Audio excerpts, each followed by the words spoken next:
So let us begin our first session with doctor Sheikh Zaid is from Prayagraj. दोस्तों, जैद भाई अपने profession के साथ इन्वेस्टमेंट में बड़े एक्टिव है, किसी पे डिपेंड नहीं रह के खुद सीख के खुद एनालिसिस करके दोस्तों निवेश करते हैं। तो जैद भाई ने हमारे लिए दोस्तों हाउस होल्ड एप्लायंस सेक्टर को पूरा एनालिसिस किया है और वोल्टास की जो Q3 के रिजल्ट आए उसको उन्होंने पढ़ा है।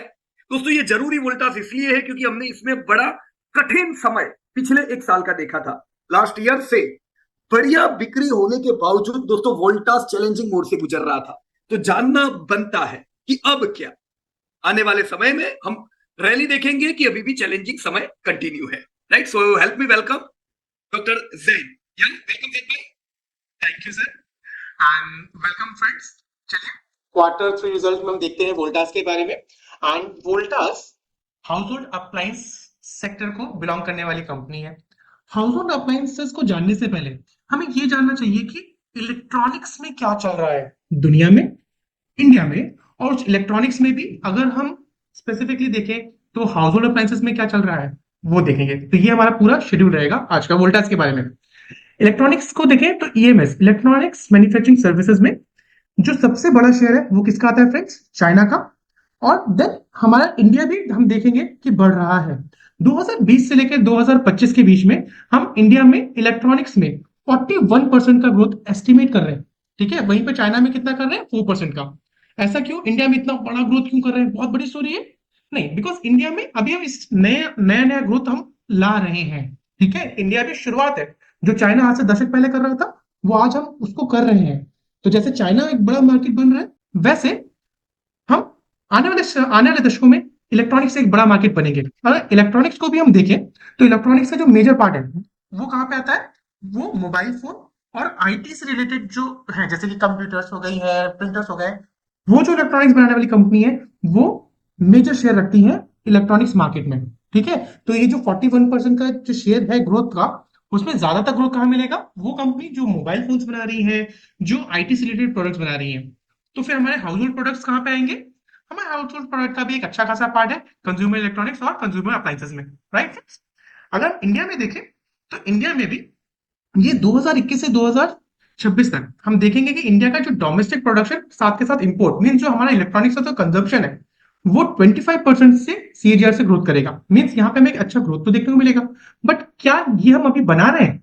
ये देखें तो 2021 में हमारा कंजम्पशन जो है वो हमारे डोमेस्टिक प्रोडक्शन से ज्यादा है। इट मीन्स हमें इलेक्ट्रॉनिक्स को ज्यादातर इंपोर्ट करना पड़ रहा है। राइट, वहीं पे ये 2026 तक देखेंगे कि हमारा प्रोडक्शन बढ़ेगा। जैसे जैसे हमारा प्रोडक्शन बढ़ेगा तो हमारा जो कंजम्पशन है वो उससे हम एक्स्ट्रा प्रोडक्ट प्रोड्यूस कर रहे होंगे। इट मींस आने वाले समय में हम भारत को भी इलेक्ट्रॉनिक्स को एक्सपोर्ट करते हुए देखेंगे, एक अच्छा इलेक्ट्रॉनिक का पार्ट एक्सपोर्ट करते हुए देखेंगे। राइट, तो मींस यहां से हमें ये तो समझ में आया कि इलेक्ट्रॉनिक्स इंडिया में तो चलने वाला है।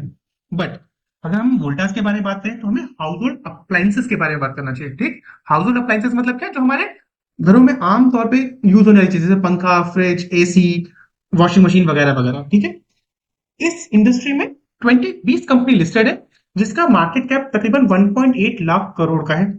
और सेल्स कितना हुआ था 23 में? सिर्फ 62,000 करोड़ का सेल्स। मीन 62,000 करोड़ के सेल्स वाली कंपनी, टर्नओवर वाली कंपनीज को मार्केट कैप मिल रहा है 1.8 लाख करोड़ का। आखिर क्यों? ग्रोथ की एक्सपेक्टेशन, इसलिए इसको प्रीमियम मिलता है। राइट, तो अगर हम देखें कि मार्केट कैप जो 20 कंपनीज है उसमें सबसे बड़ा मार्केट कैप किसके पास है?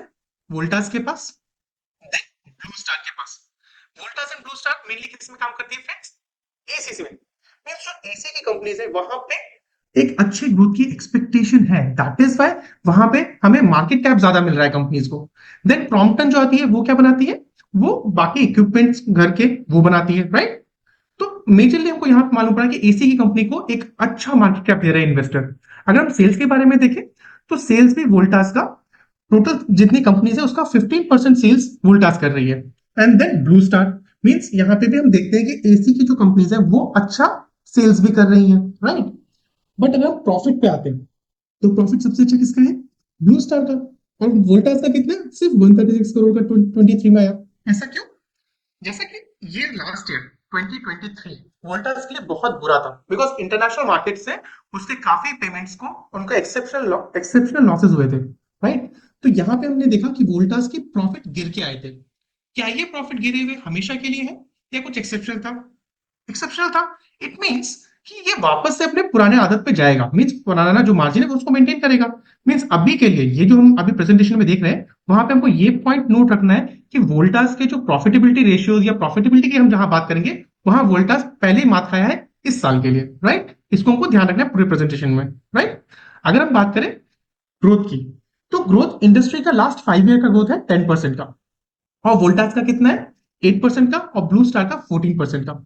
यहाँ पे फ्रेंड्स हम देखते हैं सबसे अच्छा ग्रोथ किसको देखने को मिला? अंबर को, ठीक है। अब यहाँ पे दो तरह की कंपनीज है हमारे पास। एक कंपनीज वो जो डायरेक्टली ओरिजिनल प्रोडक्ट्स बनाती हैं, और दूसरी कंपनीज वो जो कि ओईएम बनाने वाली कंपनीज को प्रोडक्ट्स उनके पार्ट्स सेल करती हैं। तो वहां पे ये जो ओईएम वाली कंपनीज है, वहां ये पुरानी कंपनीज है, यहाँ पे लो बेस नहीं मिलता। दैट इज वाई हम यहाँ पे देखते हैं कि 8 से 14% का एक एवरेज ग्रोथ देखने को मिल रहा है। वहीं पे जो प्रोडक्ट्स के ओईएम्स को पार्ट्स दे रही हैं, ये अभी लो बेस की वजह से एक अच्छा ग्रोथ हमको देखने को मिल रहा है यहाँ पे। मींस यहाँ पे हम आने वाले समय में भी ये चीज देखेंगे कि एक अच्छा ग्रोथ देखने को मिलेगा। वहीं पे करंट ईयर में देखें, तो करंट ईयर में इंडस्ट्री का ग्रोथ था 7.7% का। वहीं पे वोल्टास का आया 27% का, और ब्लू स्टार का 18% का। मींस एसी बनाने वाली कंपनीज का हम यहाँ साफ साफ देख पा रहे हैं कि अच्छा डिमांड है। मींस एसी में एक अच्छा डिमांड आया है लास्ट ईयर। जहां वहीं पे बाकी हाउस होल्ड वाली जो कंपनीज है, वहां पे हमने देखा कि बिलो द एवरेज ग्रोथ मिला। मींस वहां पे अभी अफेक्ट है, जैसे कि अगर हम बजाज इलेक्ट्रिक और टीटीके प्रेस्टीज देखें, वहां पे नेगेटिव ग्रोथ देखने को मिला। वो जब हम उनको डिस्कस करेंगे तो उसको बताएंगे कि क्यों हुआ, राइट? तो चलिए अगर हम प्रॉफिटेबिलिटी लिक्विडिटी रेशियोज देखें, तो लिक्विडिटी रेशियो में हम देखेंगे तीन चीजें। सबसे पहले मार्जिन परसेंटेज, कि मार्जिन कैसा है। Then current ratio, current ratio क्या होता है फ्रेंड्स? कि करंट असेट करंट लायबिलिटी के अगेंस्ट कितना ज्यादा है। And then trade days, trade days क्या होता है फ्रेंड्स? कि किसी भी कंपनी की उधारी कितने दिनों की है, राइट? तो अगर मार्जिन को देखें, तो लास्ट ईयर जहां वोल्टास का मार्जिन 1.5% था, वो अभी इंप्रूव होकर 1.7% हुआ। वहीं पे ब्लू स्टार का मार्जिन 5% से गिर के 4% हुआ। इस पूरे इंडस्ट्री में सबसे अच्छा मार्जिन किसके पास है? टीटीके के पास, तकरीबन 9% का, राइट? वहीं पे अगर हम वोल्टास के बारे में बात करें, तो याद करिए हमने क्या बताया था, लास्ट ईयर वोल्टास के लिए एक एक्सेप्शनल लॉस हुआ था, राइट? तो वो जो एक्सेप्शनल लॉस था, उसका वजह से यहाँ पे मार्जिन पिटे हुए। ऑन एन एवरेज वोल्टास का मार्जिन जो हम ईयरली की जो आदत देखते हैं, वो 6 to 7% का मार्जिन मेंटेन करता है। तो जैसे ये फेज गुजरेगा, तो हम वापस से वोल्टास का वो 6 to 7% का मार्जिन एक्सपेक्ट करेंगे, राइट? देन हमारा next current ratio, current ratio industry का है 1.4 का। More than one current ratio एक अच्छा करंट रेशियो है। हम देखते हैं ज्यादातर कंपनीज कंफर्टेबल करंट रेशियो के जोन में है, सिर्फ एक यूरेका फोप है जो कि अनकंफर्टेबल है, राइट? देन हमारे पास आता है trade days. Trade days industry का एवरेज ट्रेड डे है 38 डेज का, और यहाँ पे हमारी एसी कंपनियों का ऑन एन एवरेज 59 तो 6 मतलब ऑलमोस्ट 2 मंथ्स का ट्रेड डेज है, राइट? अगर हम इसके बाद वाली बात करें, सॉल्वेंसी रेशियो, सॉल्वेंसी क्या दिखाती है? किसी भी कंपनी की हेल्थ को। मींस जैसे अगर हम प्रॉफिटेबिलिटी के बारे में बात करें, प्रॉफिटेबिलिटी क्वार्टर टू क्वार्टर काफी वेरिएबल रहती है। मींस कभी लॉस हुआ कभी फायदा हुआ, है ना? बट सॉल्वेंसी उस कंपनी की हेल्थ दिखाती है कि वो कंपनी कितनी मजबूत है।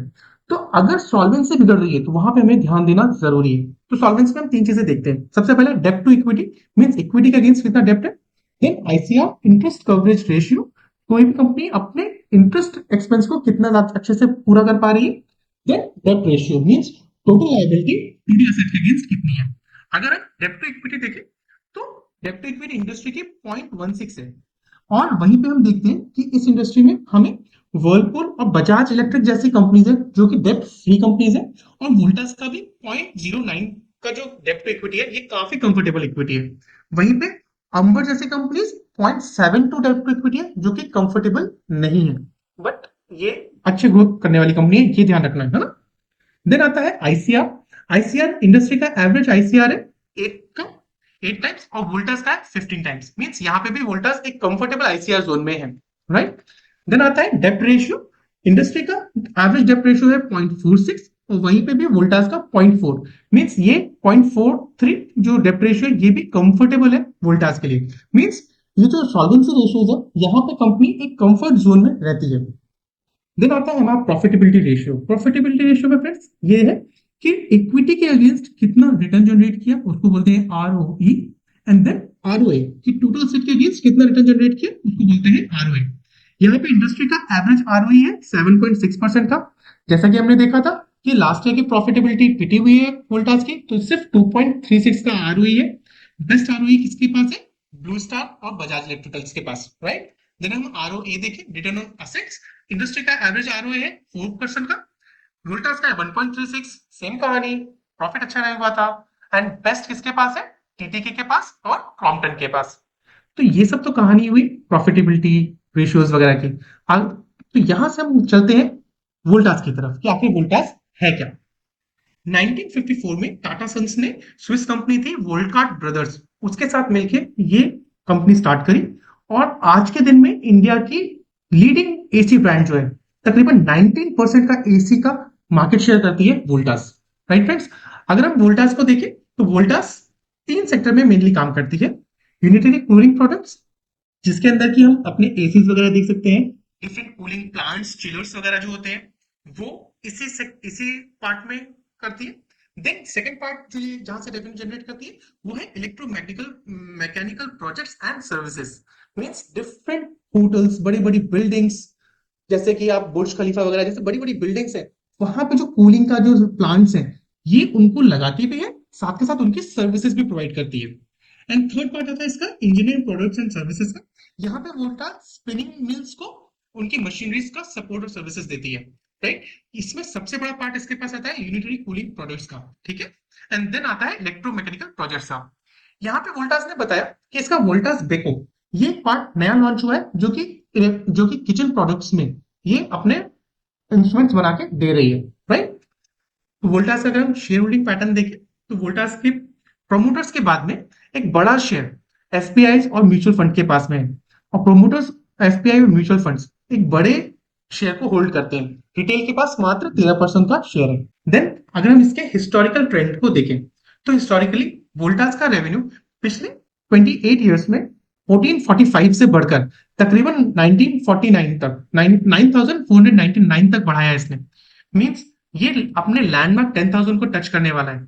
यहीं पे अगर हम देखें इसका प्रॉफिट प्रॉफिट जो 1995 में सिर्फ 21 करोड़ का था, इस साल इसने 136 करोड़ का किया एक्सेप्शनल लॉस की वजह से।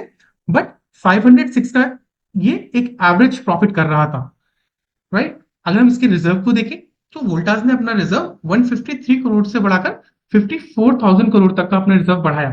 मींस प्रॉफिट आ रहा था, अच्छा अच्छा रेवेन्यू ग्रोथ मिला है, तो रिजर्व इकट्ठा हुआ। तो इसका इफेक्ट हमको कहाँ देखने को मिलेगा? इसका इफेक्ट हमको देखने को मिलेगा वेल्थ में, कि वोल्टास ने अपने 99 में जो इन्वेस्ट लोगों ने किया था, वहां से प्राइस वाइज 75 टाइम्स अपना वेल्थ बढ़ाकर दिया। साथ के साथ एक कंसिस्टेंट डिविडेंड देने वाली कंपनी है ये। मींस हमारे पास एक कैश फ्लो भी जनरेट हुआ, साथ साथ हमारा वेल्थ भी बढ़ा। तो चलिए 9 मंथ रिजल्ट में हुआ क्या, जिसके लिए हम सब लोग इकट्ठा हुए वो जानते हैं। सेल्स में 27% का ग्रोथ हमको देखने को मिला।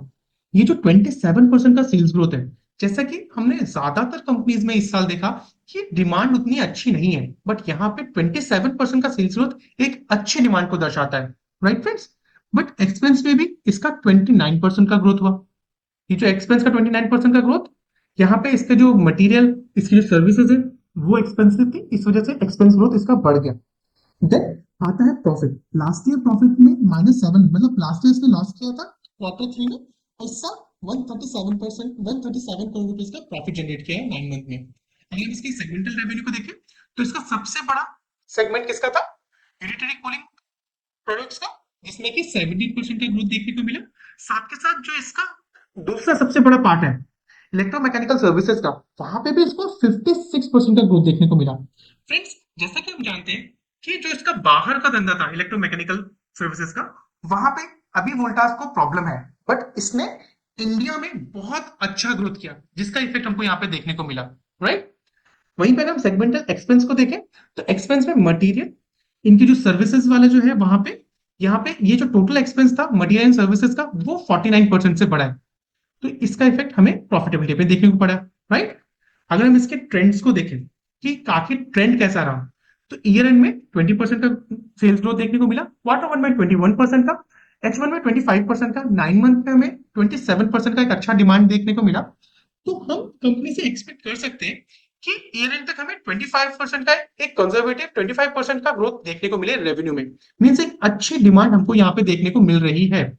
मार्जिन इस साल इसके टूटे हुए हैं, बिकॉज इंटरनेशनल मार्केट से इसके काफी फंड्स रुके हुए हैं। ये वहां पे अभी उसको रूल आउट कर रही है कैसे वहां से वापस फंड्स आए।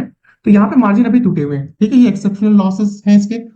उसके बावजूद मार्जिन 1.4% का ईयर एंड पे था। ये क्वार्टर वन में 3.8% का हुआ, H1 में 2.9% का, और 9 मंथ में 1.7% का मार्जिन। तो हम ये एक्सपेक्ट कर सकते हैं कि इस साल के लास्ट तक भी 1.7% का एक अच्छा मार्जिन, एक मार्जिन हमको देखने को मिले।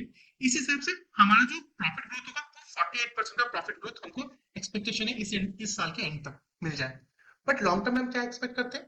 लॉन्ग टर्म में हम कंजर्वेटिव रहते हुए 12% का लॉन्ग टर्म ग्रोथ सेल्स में एक्सपेक्ट करते हैं। मार्जिन जो इस साल भले ही टूटे हुए हो, बट आने वाले समय में ये वापस से अपने एवरेज मार्जिन को वापस से गेन करेगा। तो वहां पे मार्जिन वापस से 6.6 के अराउंड एक्सपांड होते हुए देखेंगे, एंड प्रॉफिट में 12% का ग्रोथ देखेंगे। तो ये जो एक्सपेक्टेशन है, इस हिसाब से अगर हम अपने रेवेन्यू को देखें तो 2023 में जो 9,499 करोड़ का रेवेन्यू था, हम अपनी वोल्टास को ऑलमोस्ट लैंडमार्क 10,000 को क्रॉस करते हुए तकरीबन 11,874 करोड़ की रेवेन्यू का एक्सपेक्टेशन रखते हैं। वही ये कंपनी 2035 तक एक्सपेक्टेड है कि ऑलमोस्ट 41,000 के अराउंड रेवेन्यू जनरेट करे। वहीं पे अगर इसके प्रॉफिट को देखें तो जो प्रॉफिट 2023 में 136 करोड़ का था, हम 24 में एक्सपेक्ट करते हैं कि जो इसका अफेक्टेड प्रॉफिट है वो 200 करोड़ के आसपास का प्रॉफिट करे।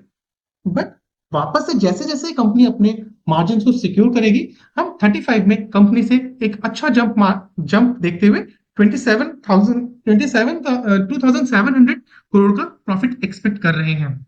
इस हिसाब से हमारा जो फेयर वैल्यू बनता है, 2024 का फेयर वैल्यू कितना बनेगा? 194। बट क्या ये फेयर वैल्यू ठीक है? नहीं फ्रेंड्स, बिकॉज फेयर वैल्यू को हम एक और चीज से जज करते हैं, वो है उसकी बुक वैल्यू। यहाँ पे कंपनी को उसकी बुक वैल्यू सपोर्ट करेगी। बट जैसे ही कंपनी का वापस से ग्रोथ मिलेगा उसके प्रॉफिट में, तो हम वहां पे 2030 की फेयर वैल्यू तकरीबन 1500 की एक्सपेक्ट करते हैं, और 2035 में यही बुक वैल्यू, यही फेयर वैल्यू हम एक्सपेक्ट करेंगे तकरीबन 2290 की। तो इस हिसाब से चार्ट में अगर हम देखें तो वैल्यूएशन के हिसाब से अभी ये जो वैल्यूएशन है, ये वैल्यूएशन किसमें है? टूटे हुए मार्जिन में। मींस जब ये वापस से अपने को, यहाँ पे हमें डिमांड तो अच्छी मिल रही है, सेल्स में डिमांड तो है, बट प्रॉफिट थोड़ा अफेक्टेड है। That is why forward PG हमारा 3.9 का है। यहाँ पे क्या होगा, जब आने वाले समय पे जैसे ही मार्जिन वापस से सुधरेंगे, तो ये वापस से प्राइस अपने लाइफ टाइम हाई को टच करने जैसा होगा, राइट? बट क्या ये अपने लाइफ टाइम हाई को क्रॉस करेगा? हमारी एक्सपेक्टेशन है कि ये अभी इसी रेंज में ही रेंज बाउंडेड रहे, और एक बार जैसे ही मार्जिन सुधरेंगे तो ये वापस से अपना ब्रेकआउट देगा। दैट इज वाई वोल्टास 810 के आसपास अगर हमें खरीदने को मिलता है, ये एक अच्छा बाइंग प्राइस होगा।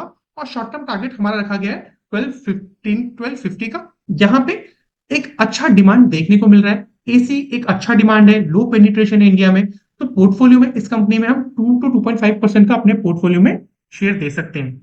तो कंक्लूजन क्या है फ्रेंड्स? इंडिया की ग्रोथ स्टोरी।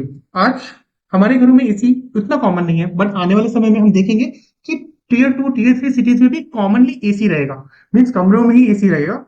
जैसे जैसे इंडस्ट्री ग्रोथ करेगी, वहां पे कूलिंग की डिमांड बढ़ेगी, तो वहां पे हमें एक एयर कूलिंग वाले जो सेक्टर है और इंडस्ट्रियल सेक्टर है, वहां पे एक अच्छा ग्रोथ देखने को मिलेगा। तो इस तरह की कंपनी को हमें मल्टी ईयर रैली के लिए, अपने वेल्थ के लिए अपने पोर्टफोलियो में रखना चाहिए। वोल्टास का बाय जोन 810 के अराउंड, और शॉर्ट टर्म टारगेट 1050 का है। फ्रेंड्स, ये पूरा प्रेजेंटेशन सिर्फ एजुकेशनल पर्पस के लिए था, ये कोई बाइंग टिप नहीं है। ठीक है, थैंक यू, थैंक यू। सो मुझे उम्मीद है दोस्तों, जैद भाई ने जो भी आप लोगों को प्रेजेंट किया, आप लोगों को हाई क्लैरिटी आई होगी वोल्टास में। आप एक चीज तो समझे होंगे कि डिमांड की कोई कमी नहीं है। देखो, बहुत से लोग क्या कहते हैं कि भाई शेयर टूट रहा होता है तो उनको लगता है माल नहीं बिक रहा है। ऐसा नहीं है, माल जितना बिकता है उनका तो कहां किसी का बिक रहा है। Highest growth they are having 27%, मतलब बिल्कुल शानदार ग्रोथ है दोस्तों, राइट? इनका मार्केट शेयर इनफेक्ट एसी का, तो सेल्स में कोई दिक्कत नहीं है। डोमेस्टिकली भी आपको जैद भाई ने बताया, राइट, कि डोमेस्टिकली भी ये लोग दूसरा जो इनका सेगमेंट है, मैकेनिकल सेगमेंट में भी बहुत अच्छा कर रहे हैं। So there is absolutely no problem in demand. जो प्रॉब्लम है वो इंटरनेशनल बिजनेसेस की थी। क्वार्टर 3 के रिजल्ट में भी दूसरा हमने 150 करोड़ का प्रोविजन देखा। तो अभी चैलेंजेस और कंटिन्यू है बाहर के बिजनेस के, राइट, पर एक अच्छा ग्रो कर रहे हैं। और हम देखेंगे जैसे आगे 1-2 क्वार्टर जाएंगे दोस्तों, ये चैलेंजेस भी धीमे धीमे निकल जाएंगे, वाइड हो जाएंगे। तो अब दोस्तों उम्मीद क्या कर रहे हैं? ऐसी कंपनी वोल्टास, एसी की कंपनी, 15% का ग्रोथ उम्मीद करना चाहिए।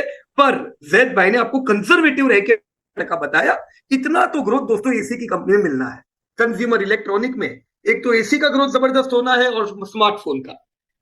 तो ये 2 प्रोडक्ट बनाने वाली कंपनी हो तो that's good for your portfolio, right. और उसमें भी वोल्टास तो दोस्तों बिल्कुल डेट फ्री कंपनी है, no need to worry about it. Alright, so it was great, thank you very much Zaid भाई।